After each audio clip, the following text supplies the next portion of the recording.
तर मला आहे ना बऱ्याच दिवसांपासून कमेंटमध्ये आणि डीएममध्ये एकच प्रश्न विचारला जातोय, की "भाऊ तू वेट लॉस कसं केलं? तुझी ट्रान्सफॉर्मेशन जर्नी आम्हाला सांग."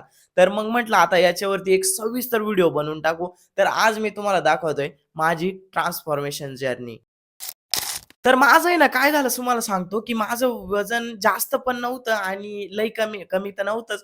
पण मी ना आता जास्त 5 ते 7 किलो वजन कमी केलंय आणि माझ्या बॉडीवरती ना पहिलं फॅट होतं. आता पण आहे, पण आता आहे ना कमी प्रमाणात आहे. म्हणजे फॅटच्या जागी डायरेक्ट तुम्हाला सांगतोय मसल बनवलाय मसल, मसल द रसल. तर मला ना व्यायामाचा प्रचंड कंटाळा होता. पण भाऊनी एकदा मनावर घेतलं. म्हणलं आता लय झालं. मग मला रोडला असणार बीके फिटनेस क्लबला ना डायरेक्ट जिम लावली तुम्हाला सांगतोय. मग काय थंडी गाठ्यात उठून सारखं जिमला जायचं, तिथं जाऊन एवढा कष्ट करायचे म्हणजे एवढा घाम गाळायचा आणि तुम्हाला सांगतोय म्हणजे एवढे हाल तर कधीच नाही झाले बुवा आपले. म्हणजे एवढे कष्ट तर मी जीवनात अजूनपर्यंत गेले नव्हते.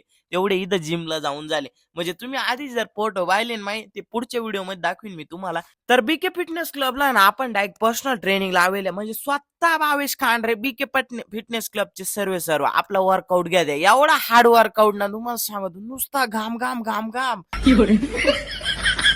आणि माझी ट्रान्सफॉर्मेशन जर्नी अवघ्या 4 ते 6 महिन्यांची. म्हणजे तुम्ही जर स्वतः निश्चय केला तर कोणतीही गोष्ट शक्य आहे बरं का. म्हणजे तुम्ही डोंगर सुद्धा उचलू शकता. फक्त तुमच्यात आहे ना मोटिवेशन पाहिजे. म्हणजे कष्ट करायची ताकद पाहिजे. बाकी ना अजून सुद्धा ट्रान्सफॉर्मेशन जर्नी चालू आहे. प्रॉपर डाएट चालू आहे. म्हणजे एवढं हॉटेलचं चमचमीत भारी खाणारं पोरगं जेव्हा मग पपईन काकडीवर येतं तेव्हा मग कळतं खरं काय विषय ते. तर बॉडीची कंडिशन आहे ना सध्या अशी आहे. बाकी कोणाला काही प्रश्न असतील तर कमेंट मध्ये विचारा. आणि आता आपण बनियन काढून आहे ना नंतर दाखवणार आहे. म्हणजे फ्लेक्स करणार नाही आता.